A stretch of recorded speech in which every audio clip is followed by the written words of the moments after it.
Mi madre nunca me dejaba mirar los álbumes de fotos familiares. Nunca supe por qué. Siempre que le pregunté me dijo que eran viejos y frágiles y que se romperían si los bajábamos de la estantería. Estaban tan altos que de niña nunca podía alcanzarlos, aunque me subiera a una silla, cosa que intenté muchas veces. Mamá siempre se enfadaba conmigo, gritándome que debería escucharla y no ser tan desobediente. Al final, me olvidé de ellos hasta el mes pasado. Visito a mi madre durante mi tiempo libre en el trabajo. Últimamente ha tenido problemas de salud, así que me gusta verla todo lo que puedo. Esta vez parecía diferente, no solo físicamente, sino también emocionalmente. Parecía confusa y agitada por algo. Intenté preguntarle por qué. Me dijo que estaba bien y que me lo estaba imaginando, pero yo sabía que algo pasaba. Un par de días después de mi visita, recibí un mensaje de algunos de mis antiguos amigos del colegio pidiéndome que quedáramos para comer. Acepté y acordamos ir al pub local la noche siguiente. Cuando llegué a casa, mi madre se había quedado dormida en el sofá y allí estaba, sobre la mesita, el álbum de fotos. Sabía que no le gustaría que lo viera, pero bueno, ¿para qué iba a enterarse? Me arrodillé junto a la mesita y tuve mucho cuidado de no mover el álbum de su sitio. Abrí lentamente la portada. Parecía normal. Fotos de mamá y sus hermanos cuando eran niños y de mis abuelos, de vacaciones, en cumpleaños o en cualquier otro sitio. No tenía ni idea de por qué mamá me las ocultaba, hasta que encontré la foto que ha cambiado mi vida. Esta imagen en particular me pilló desprevenida porque era espeluznante e inusual. Me daba escalofríos. Era una de las fotos más antiguas del álbum, fechada en el año 1945. Está en escala de grises, obviamente, y muestra a mi abuelo cuando era adolescente, sosteniendo a un bebé, el bebé más inquietante que he visto nunca. No me malinterpreten, no odio a los niños, de hecho soy muy buena con ellos. No me malinterpreten, no odio a los niños. De hecho, soy muy buena con ellos. Sin embargo, este bebé era diferente. No parecía un bebé en absoluto. Sus proporciones eran las de un bebé. Pero su cara... Caramba, su cara. Era como si hubieras cogido a una anciana y colocado su cara a la de un bebé. Su piel estaba arrugada y flácida, sus ojos pequeños y negros, y tenía una dentadura completa, enormes dientes de adulto. No podía dejarlo pasar, tenía que investigar. Decidí visitar a mis abuelos e intentar preguntarles por la niña. Ellos viven en una residencia de ancianos, no muy lejos de la casa de mi madre. Fui hasta allí a la mañana siguiente. No le dije a mi madre que había mirado el álbum, sino que quería visitar a los abuelos porque hacía tiempo que no los veía. Cuando llegué a la residencia, me registré y pregunté a la directora si podía tener un lugar tranquilo para hablar con mis abuelos en privado. Nos dejaron entrar en una de las habitaciones que no se utilizaban. Estaba ansiosa, aunque llevaba tiempo pensando cómo abordar el tema. Primero entablé una conversación trivial con ellos, porque me parecía educado y no quería parecer insistente. Luego pregunté, ¿tienes otras hermanas? ¿Tal vez una hija? Me miró con suspicacia. ¿Por qué?, me preguntó. Me di cuenta de que la pregunta le había perturbado. Ayer encontré una foto tuya con un bebé en 1945. Tendrías 16 años. El bebé parece tener algún tipo de enfermedad en la piel. Me cortó. No vamos a hablar de esto. Me tomó por sorpresa y me intrigó aún más saber quién era la niña de la foto. Decidí no abordar más el tema, pues no quería disgustarles. Charlamos un poco más, recogí mis cosas y me fui, igual de despistada y mucho más confusa que antes. Pasé los días que me quedaban en casa de mi madre pensando qué podía hacer para obtener respuestas sobre aquella extraña e inquietante imagen y sobre la niña que aparecía en ella. La idea de preguntarle a mi madre por la foto me asustaba, porque sabía que nunca me perdonaría haber roto la única regla. Sin embargo, le pregunté qué había sido de la casa en la que vivían mis abuelos antes de ingresar en una residencia. Esa casa había pertenecido a nuestra familia durante generaciones. Mi madre creció allí, y mis abuelos y mis bisabuelos antes que ellos. Me dijo que mis abuelos seguían siendo los propietarios, pero que nadie vivía allí. Estaba abandonada y vacía. Esto me intrigó, ya que sabía que esa casa podría contener pistas para este retorcido y extraño rompecabezas. Sabía que estaba mal explorar el lugar sin preguntar primero a mis abuelos, pero sabía que dirían que no. Así que decidí que iba a hacerlo. Iba a entrar en la casa y buscar respuestas por mi cuenta. Decidí que el mejor momento para hacerlo era en el camino de vuelta a mi pueblo, ya que la casa estaba en esa dirección, pero estaba más cerca del pueblo de mi madre, así que me ahorraría el tiempo de conducir hasta el mío y volver otra vez. Me fui el domingo, hacia el mediodía. Me despedí de mi madre con un beso, sintiéndome culpable por la traición a su confianza y a la de mis abuelos. Entré en el coche y salí de la ciudad como si volviera a casa. Pero en lugar de girar hacia la autopista como solía hacer, me desvié hacia un pueblo cercano situado en las afueras de la ciudad. Sabía dónde estaba la casa, ya que mis abuelos vivieron allí cuando yo era pequeña. La casa estaba en buenas condiciones, salvo por el jardín descuidado y algunos desconchones en las paredes enlucidas. Salí del coche y me asomé por la ventana de la planta baja. La casa estaba vacía, como esperaba. Me acerqué a la puerta principal. Estaba cerrada, pero la golpeé varias veces con todas mis fuerzas y se abrió de golpe. Lo primero que sentí fue el olor. Era un olor rancio y mohoso, como verduras podridas mezcladas con betún viejo. La casa estaba fría. De hecho, parecía incluso más fría que el exterior.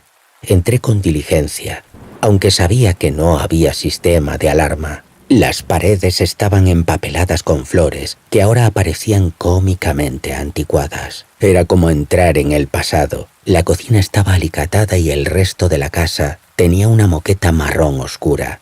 La cocina-comedor estaba vacía, aparte de un viejo horno de leña y una única silla de comedor.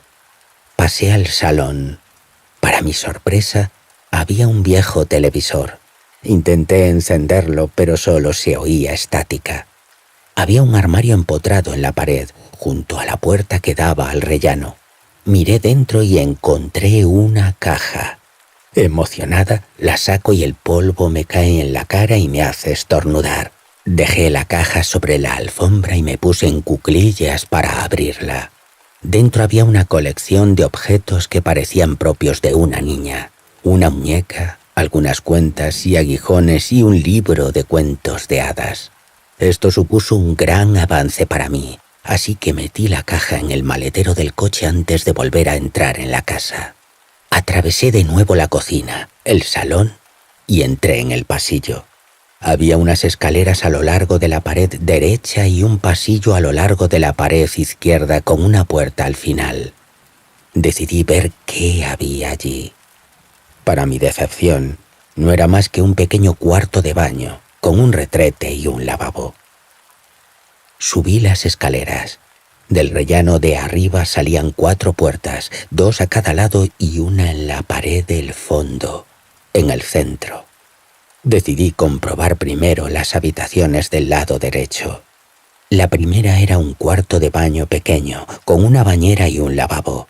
La siguiente era una habitación diminuta con solo un retrete. Esta es una tendencia común en las casas británicas más antiguas. En el lado izquierdo del pasillo había 2 dormitorios.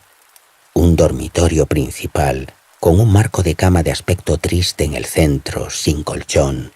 El otro era un dormitorio secundario vacío, con paredes de color verde claro.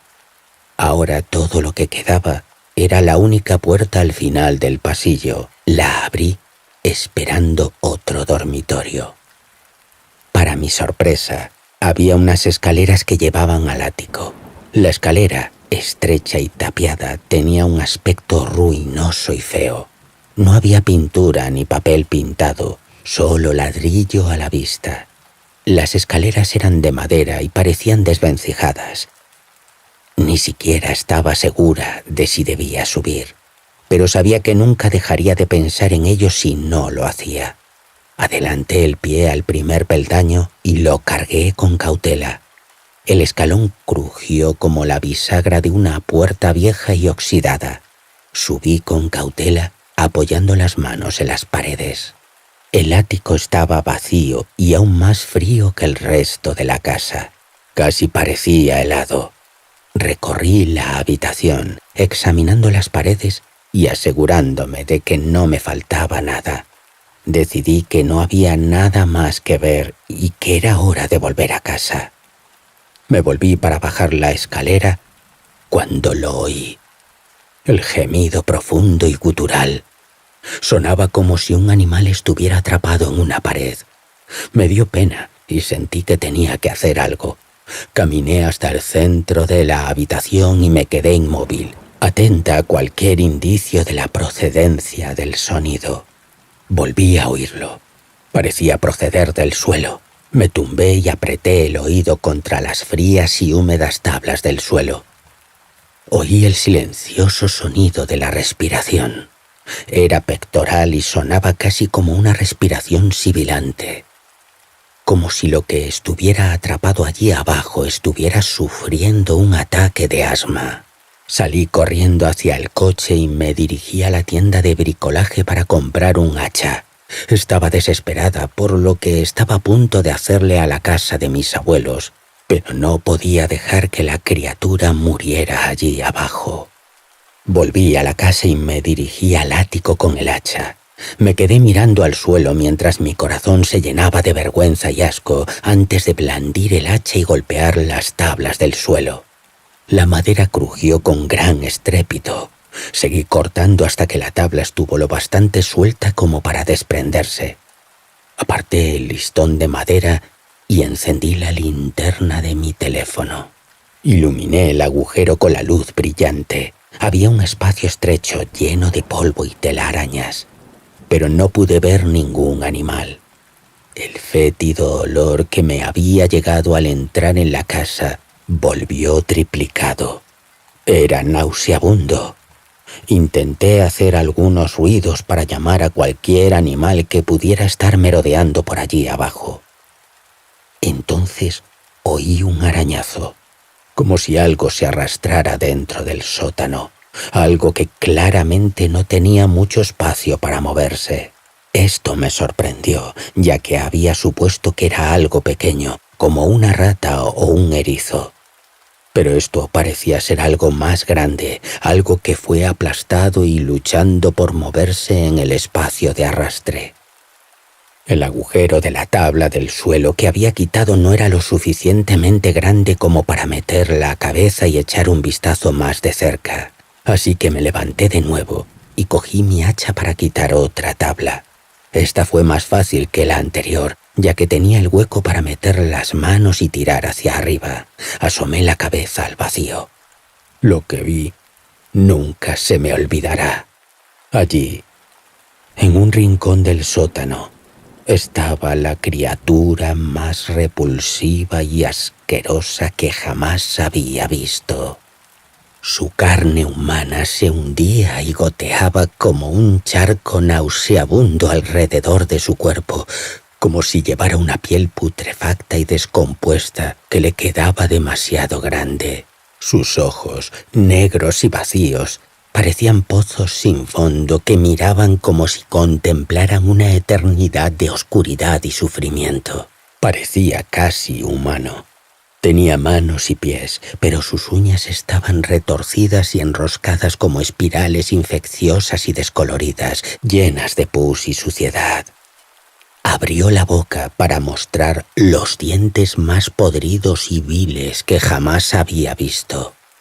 Una amalgama de múltiples juegos de dientes superpuestos, cada uno más deteriorado que el anterior, variando en un caleidoscopio de putrefacción y decadencia. Quería correr, pero mi cuerpo estaba paralizado por la sorpresa y el asco. La cosa me miró y extendió uno de sus brazos flácidos y nudosos, su piel colgando en jirones. Era como si quisiera que le ayudara, como si su existencia en ese sótano fuera una tortura de la que deseaba escapar. Pero su mera presencia era un abismo de horror que me mantenía clavada en el suelo. Sus ojos parecían casi tristes. Me levanté y decidí llamar a alguien. Llamé a la policía. No sabía qué más hacer. La policía llegó unos 10 minutos después. Les enseñé el ente desplomado en el interior del sótano. Me exigieron que me fuera. Les pedí que me mantuvieran informada, pero no respondieron. Petrificada y completamente aturdida, conduje de vuelta a casa. No sabía si llamar a mis abuelos o a mi madre, o dejarlo. ¿Lo sabían ellos? Me distancié de todo el mundo durante algunas semanas. Era incapaz de ir a trabajar o incluso de comer la mayoría de los días.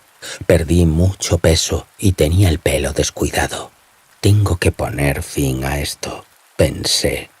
Cogí el coche y me dirigí a casa de mi madre. Llamé a la puerta. Se abrió, pero mi madre no estaba allí. En la puerta había un hombre joven, más o menos de mi edad. «¿Quién es usted?», le pregunté. «¿Quién eres tú?», preguntó. «¿Por qué llamas a mi puerta?». «Esta es la casa de mi madre», dije, confundida. «Bueno», dijo, «a menos que yo sea tu madre, entonces debes haberte equivocado de casa. Me mudé aquí hace una semana». Corrí hacia mi coche. Estaba a punto de derrumbarme. ¿Qué estaba pasando? Corrí hacia la residencia de ancianos de mis abuelos, ignorando los límites de velocidad. Corrí hasta la puerta y entré a la fuerza, dejando la puerta abierta mientras corría hacia la recepción. «Necesito ver a Janet y Frederick Ward, ahora», exigí. La recepcionista me miró, confusa. «¿No se ha enterado?», ella preguntó. «El señor Ward fue arrestado hace 2 semanas por el encarcelamiento y tortura de su hermana».